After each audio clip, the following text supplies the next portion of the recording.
ఇంట్లో కూర్చుని ఇంగ్లీష్ నేర్చుకోవాలనుకుంటున్నారా? అయితే వెంటనే మా స్పోకెన్ ఇంగ్లీష్ క్లాసెస్కి కాల్ చేయండి. నమస్తే రమ్మగారు. నమస్తే జయ. రమ్మగారు, బ్రహ్మరాత లేతే నుదుటి రాత ఇట్లా అంటూ ఉంటారు కదా, ఎందుకు ఇలా అంటారు? దీనికి సంబంధించి ఏదైనా స్టోరీ అలా ఏమైనా ఉందంటారా? బ్రహ్మరాత అంటే దాన్ని తప్పించలేమంటారు. బ్రహ్మట మన బొమ్మలు చేసేటప్పుడు అంటే ఇప్పుడు వెంటనే జనాలంతా మీరేమిటి ఇది సైన్స్ లోకి ఇవేవో తెచ్చేస్తున్నారని పోట్లాడద్దు, కథల రూపంగా చెప్పుకోవటమే. మామూలుగా మనం ఏం చెప్తారంటే బ్రహ్మ మనకి బొమ్మలు చేసేటప్పుడు ఆడబొమ్మ మగబొమ్మ చేస్తారు, వాళ్ళని వదిలిపెడతాడు. ఇక్కడున్న ఆడబొమ్మకి ఎక్కడో ఒక మగబొమ్మతోటి కనెక్షన్ అంటే భార్యాభర్తలు అయ్యేందుకు కనెక్ట్ చేస్తాడని చెప్పుకుంటాం. ఈ బొమ్మను చేసేటప్పుడట నుదుటి మీద 3 లైన్లలో రాస్తాడట. ఈ సాంస్క్రిట్ లో అయితే ఉంది, లలాట లిఖిత రేఖ పరిమాష్టం నశక్యతే అని. అంటే లలాట మీద నుదుటి మీద రాసిన రాతని చెరపటం మన వల్ల కాదు, బ్రహ్మ వల్ల కూడా కాదు, బ్రహ్మతరం కూడా కాదు. రాసిన రాత చెరపలేము. అది ఎలా జరగాలంటే ఇక అలా జరగటమే. ఆయన ఏం రాస్తాడు అంటే మరి ఆ టైంకి బట్టి అలా చెప్తారు. అయితే ఇది నిజమా కాదా అని ఇప్పుడు పురాణాలు ఆ పురాణం ఈ పురాణం తిరగేస్తే చాలా పురాణాల్లో ఇదే చెప్పబడే ఉంటుంది. మనం దాన్ని నమ్ముతాం అంతే. ఈ నమ్మకం మీద ఆధారపడి ఉంటుంది. బ్రహ్మరాత తప్పదు, విధి రాత తప్పదు, నుదుటి రాత తప్పదు. ఇవే పదాలు మనం మార్చి కర్మవశాత్తు జరుగుతుంది. ఇలాంటివే మాట్లాడుకుంటాం. మన కర్మ సిద్ధాంతం మీదే మన ఇండియా అంతా నడుస్తూ ఉంటుంది, అంతే కదా. అయితే దీని మీద మంచి మంచి సరదా కథలు ఉన్నాయి జయ. ఇది పెద్ద మ్యాటర్, నిజానికి ఎంత సీరియస్ ఇష్యూ.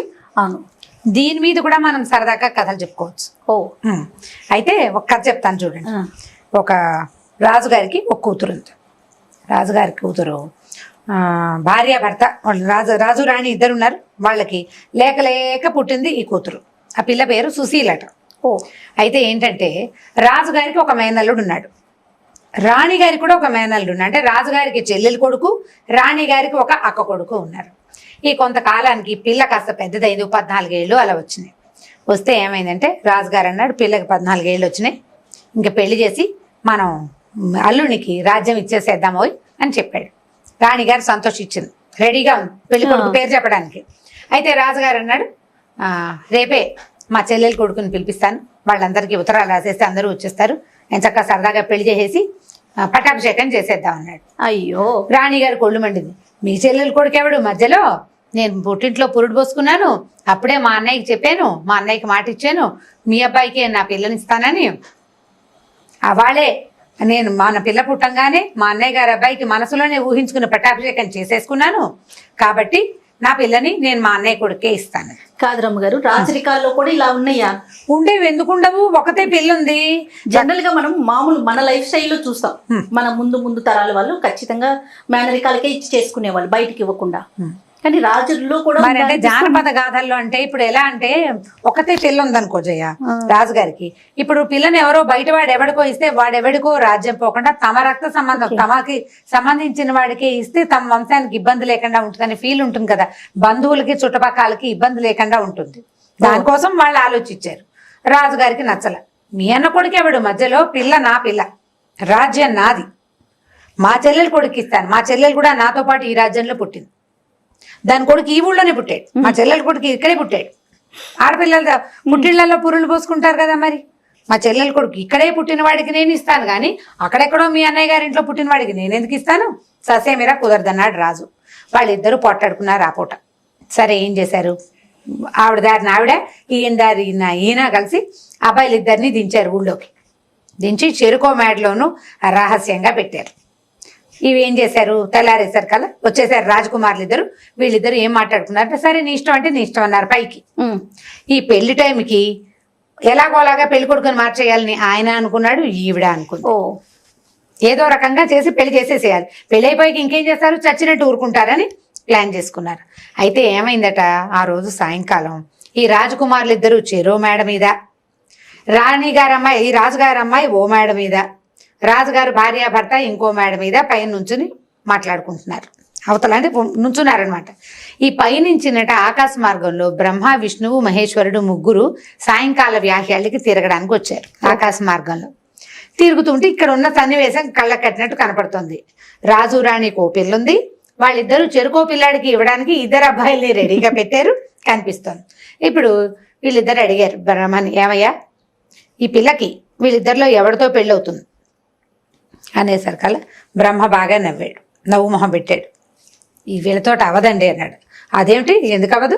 2 అబ్బాయిలు ఉన్నారు, అయితే వాడితో అవ్వాలి లేకపోతే వీడితో అవ్వాలి అంటే, కాదండి వీళ్ళిద్దరూ కాదు, ఈ పిల్లకి ఒక కుంటివాడితో పెళ్ళి అవుతుందండి అన్నాడు బ్రహ్మగారు. అనేసరికల్లా శివుడికి విష్ణుమూర్తికి కోపం వచ్చింది. రాజుగారు అమ్మాయికి కుంటివాడితో పెళ్ళి ఏమిటయ్యా, నువ్వు నీ బ్రహ్మరాతను అర్థం లేకుండా 2 రాజకుమారులు తయారుగా ఉన్నారు, వీళ్ళిద్దరిలో ఎవరో ఒకటితోటి పెళ్ళి అవ్వాలి కదా, దానికి అదేదో చెయ్యాలి కానీ నువ్వు అలా ఇలా రాసామంటే, ఏమో ఆ రోజు రాశాను దాని మొహం మీద కనపడుతుంది, దీనికి ఒక కుంటివాడితోటి పెళ్ళి అవుతుంది, వీళ్ళిద్దరితోటి పెళ్ళి అవ్వదు అనేసరికల్లా శివుడు అన్నాడు. ఒళ్ళు మండిపోయింది దానికి. ఏం రాత, పిచ్చి రాత, నువ్వు నీ సంగతి చెప్తానుండని ఏం చెప్పాడు విష్ణుమూర్తికి. ఏమయ్యా, నువ్వు వచ్చి నాతో పాటు నంది మీద కూర్చో, నీ గరుడ వాహనంతో మనకు పనుంది అని చెప్పారు. చెప్పేసరికల్లా సరే వాళ్ళిద్దరూ మాట్లాడుకుంటుంటే ఈ లోపల ఈ బ్రహ్మగారు బాగా చుట్టూతా చూస్తే ఒక దూరంగా ఒక కుర్రాడు ఒకడు నడిచి వెళ్తున్నాడు. వాడు ఏంటంటే కుంటివాడు, ఇట్లా గూనిగా వంకరగా ఉన్నాడు. వాడేనండి ఈవిడ పెళ్లి కొడుకు అన్నాడు. మహేశ్వరుడికి విష్ణువుకి చెప్పాడనమాట.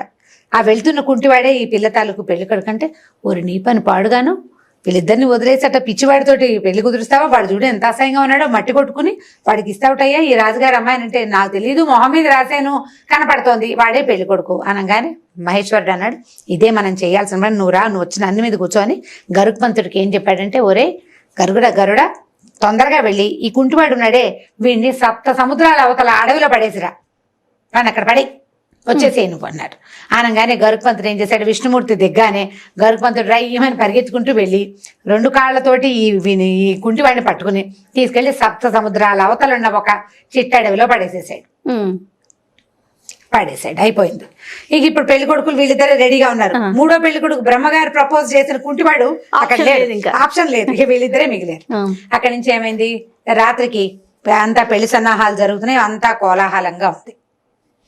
తెల్లవారుజామున మన విష్ణు మహేశ్వరులు ఇద్దరు చూసుకున్నారు ఏమైంది ఈ పిల్ల పెళ్లి. ఈ లోపల సరే బ్రహ్మ అన్నాడు, మీరు అక్కడెక్కడో పడేశారు కదండి, మీరు ఎక్కడ పడేసినా దాని మొహాన్న గీత ప్రకారమే అవుతుంది అన్నాడు. ఎలా అవుతుందో చూస్తాం. ఈ పిల్ల అక్కడికి వెళ్ళలేదు, ఆ పిల్లాడు ఇక్కడికి రాలేడు, వాడికి అసలే కుంటి 7 సముద్రాల అవతల గరుత్మంతుడు కాబట్టి తీసుకెళ్లి పడేసాడు. కానీ ఎవరైనా ఎలా వెళ్తారు, అక్కడికి మనిషి వచ్చే వీలు లేదు. ఈ లోపల పాపం అక్కడ వాడిని నిద్ర లేచి చూసుకుని ఇక్కడ ఉన్నానని అలో లక్ష్మణ అని ఏడుస్తుంటే ఈ పై సంచారం తిరుగుతున్నారు కదా దేవతలు, వాళ్ళు అంటున్నారు, అయ్యో పాపం పిచ్చి వెధవా, వీడిని తెచ్చి ఇంత దూరం పడేసాము, వాడికి అన్నం పెట్టకపోతే ఎట్లా, అందుకని గరుడ ఆ రాజుగారి ఇంట్లోకి వెళ్ళి అక్కడ ఏదైనా ఆహార పదార్థం కనబడితే తీసుకెళ్లి వాడికి పడేవయ్యా అన్నారు. సరే గరుత్మంతుడు ఏం చేశాడు, ఆ రాజుగారి అంతఃపురంలోకి వెళ్ళాడు. అక్కడ ఇంతంత గూన కావిళ్ళు ఉన్నాయి. కావిళ్ళు అంటే ఇప్పుడు మనం పెళ్లిళ్ళకి కావిళ్ళు ఇస్తాం కదా, పెద్ద పెద్ద భుజాలు వేసుకుంటారు, అటో బుట్ట ఇటో బుట్ట పెట్టి కావిళ్ళు పెడతారు. ఈ పెళ్లిళ్ళలో ఏంటంటే సారి పెట్టడానికి పువ్వులని, పళ్ళని, స్వీట్లు, హాట్లు అవన్నీ ఈ మధ్య ఏదో సినిమాలో కూడా చూపించారు. పాత రోజుల్లో ఉండేవి. గూన కావిడి ఏదో కనపడంగానే వీడేం చేశాడు, ఈ కావిడి ఎత్తుకెళ్ళి వీడు అనకూడదు పాపం గరుత్మంతుడు, ఈ కావిడిని ఎత్తుకుని తీసుకెళ్లి ఆ కుర్రాడు ఎదురుగుండా పడేసాడు. పడేసేసరికి ఆ కుర్రాడు అందులోంచి కొంచెం పిండి వంటల వాసన వస్తున్నాయి, ఏదో పిండి వంట వాసన వస్తుంది, ఈ కావిడిలో ఏముందో చూద్దామని ఆ కావిడి మూత తీసాడు, ఆ బుట్టని మూత తీసాడు. బుట్టలోంచి ఓ పిల్ల బయటకు వచ్చి టక్మని వాడి మెడలో ఓ దండేసింది. అక్కడి నుంచి కింద నుంచి అది కూర్చుంది ఒక దేని మీద, కూర్చుని దాంట్లో నుంచి ఎత్తి తలమరాలు ఎత్తి వాడిని ఎత్తి మీద పోసేసరికి వాడు నిర్ఘాంతపోయాడు, అమ్మాయి ఎవరు నువ్వు, నేనేదో ఆహారం కోసం తీసాను, ఏమిటి నా మెడలో దండేసావు, ఇదంతా ఏమిటంటే, నేను ఫలానా రాజుగారి అమ్మాయిని, అయితే మా అమ్మ నాన్న నా పెళ్ళి ఎవరితో చేయాలని పోట్లాడుకున్నారు, ఆ మేనబావ ఈ మేనబావ ఇద్దరు తయారుగా ఉన్నారు, మా నాన్న మేనత్త కొడుకుతో పెళ్లి చేస్తాడేమోనని మా అమ్మ నీ కావిట్లో కూర్చోబెట్టింది, కావిడిని మా మేనమావ గారింటికి మేనమావ కొడుకు దగ్గరికి పంపిస్తాను, దిగ్గానే బావ మెళ్ళ దండేసేసి తలంబరాలు పోసేయండి, ఎదురుకుండా ఉన్నవాడే పెళ్లి కొడుకు అని చెప్పింది మా అమ్మ. నువ్వే కనపడ్డావు, నీ మెళ్ళ దండేశాను, నీ మీద తలంబరాలు పోసాను అని అనేసరికల్లా తెల్లబోయారు. సరే వాడేం చేశాడు, బయటకి అమ్మాయిని బయట తీసుకొచ్చి కూర్చోబెట్టుకున్నాడు. కిందేవో కావిడి కదా పట్టుకొచ్చింది, 2వ దాంట్లో తినుబండారాలనే ఇద్దరు తింటూ కూర్చున్నారు. ఏం జరుగుతుందో మరి వాళ్ళకి తెలియదు, వాడు ఎలా వచ్చాడో వాడికి తెలీదు, ఈ పిల్ల సడన్ గా ఇక్కడికి ఎలా వచ్చిందో ఆ పిల్లకి తెలియదు, వాడికి తెలియదు.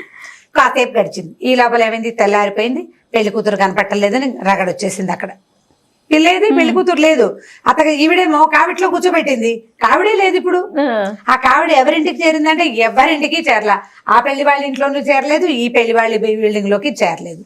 దాంతో ఈవిడేం చేసింది, తన తప్పు బయటపడిపోతుంది కదా, నోరు గట్టిగా నొక్కుని దేవుడి మందిరంలో కూర్చొని ఏడ్చుకుంటూ కూర్చుంది. చెప్పలేదు ఆవిడ, పిల్లని కావిట్లో కూర్చోబెట్టాను అని చెప్పాల. చెప్తే తన తప్పు బయటపడిపోతుంది కదా. సరే పెళ్లి కూతురు లేకపోయేసరికల్లా ఇద్దరు పెళ్లి కొడుకులు సిగ్గుపడి సగంలో ఆగిపోయిన పెళ్లిళ్లతోటి వాళ్ళిద్దరు కాస్త వెళ్ళిపోయారు. సరే బ్రహ్మ విష్ణు మహేశ్వర్లు తెల్లారింది బాగా ఈ హడావిడంతా తీరాక ఈ పిల్లకి ఎవరితో పెళ్ళయిందో చూద్దామని వచ్చారు. పెళ్లి లేదు, ఏమీ లేదు. పెళ్ళైతే ఏం చూస్తే అక్కడ ఉంది. తీరా అక్కడికి వెళ్ళేసారు కల్లా ఆ కుర్రాడు పిల్ల ఇద్దరు ఉన్నారు కదా, వాళ్ళు అడవిలో ఉన్నారు.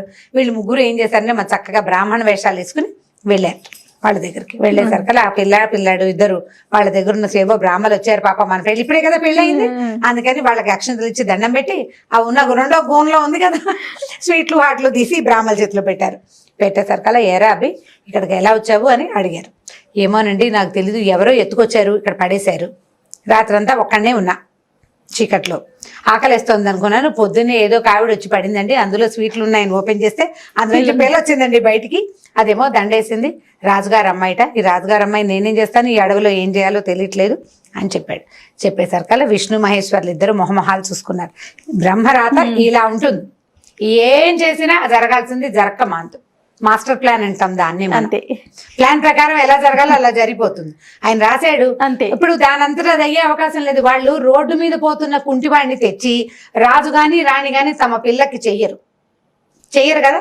వీళ్ళే పనిమాల ఈ దేవుళ్ళే తీసుకెళ్లి వాడిని ఒక చోట పడేసి వాడి ఆహారం కోసం ఓ బుట్టను పంపించి ఆ బుట్టలో ఈ పిల్ల కూర్చునేలాగా జరిగింది. సీక్వెన్స్ అలా మారిపోయింది కదా. పెళ్లిళ్ళు అట్లా అవుతాయి, అందుకే స్వర్గంలో అవుతాయి పెళ్లిళ్ళు అని చెప్తాము. అక్కడి నుంచి వాళ్ళు ఏం చేశారు, ఇంత చక్కగా చుక్కలు లేనిది పిల్ల, పాపం దీనికి కుంటి వంకరగా ఉన్న మొగుడు అయితే ఎలాగని ఈ విష్ణుమూర్తి ఏం చేశాట, వాడిని సాగదీసి కుబ్జని కృష్ణమూర్తి సాగదీసినట్టుగా విష్ణుమూర్తి సాగదీశాడనమాట. సాగదీసి అతను మామూలుగా చేశాడు. అక్కడి నుంచి వీళ్ళిద్దరు విష్ణువు శివుడు బ్రహ్మ వాడికి కావాల్సిన తెలివితేటలు మరి కాస్త నున్నగా తెల్లగా ఉండేలాంటి వరాలు ఇచ్చి వాళ్ళిద్దరిని తీసుకెళ్లి రాజుగారి ఇంట్లో దింపారు. రాజుగారు గొడవ లేదు కదా, పిటపోరు పిల్లి దించినట్టు ఆమెను బావలేడు ఈమెను బావలేడు. ఈ పిల్లాడితో పెళ్ళైపోయింది. వాడు ఆ రాజ్యంలో ఉండేవాడే, చక్కగా వాడే ఆ రాజ్యానికి రాజు అయిపోయాడు. బ్రహ్మరాతని మార్చలేము. అయితే బ్రహ్మరాతని మార్చలేము, నీ మొహాన్ని ఏది ఉంటే అది అవుతుందని ఇలాంటి పిచ్చి మాటలు పిల్లలతో చెప్పకుండా బ్రహ్మరాతని కూడా మనం మార్చగలము. పట్టుదలతో, మన పట్టుదలతోటి నీకు బాగా మార్కులు రావు, ట్రై చేసి సంపాదించు. నీకు పని చేత కాదు, ట్రై చేసి నేర్చుకో. నేను నేర్చుకుంటున్నాను, నువ్వు కూడా నేర్చుకో అని ప్రయత్నం చేయాలి. మనుషులు గట్టిగా పట్టుకుంటే అంటే ఇప్పుడు ఇలాంటివి ఏవో సీక్వెన్సులు జరిగిపోతాయి. కానీ సాధారణమైన వాటి అన్నిటికీ మన భ్రమరాత ఇంతే నుదుటిరాత ఇంతే నేను పిచ్చిగా అనుకోకూడదు, నెగిటివ్ గా తీసుకోకూడదు. ప్రయత్నం చేసి ముందుకి వెళ్ళాలి. ఈ కథ సరదాగా చెప్పుకోవడానికి బాగుంటుంది, మనం తెలుసుకోవడానికి మొదటిది. పిల్లలు చెప్పడానికి బాగుంది కదా, బట్ దీన్ని ఒరవడిగా తీసుకోకూడదు. మనం ప్రయత్నం చేయాలి.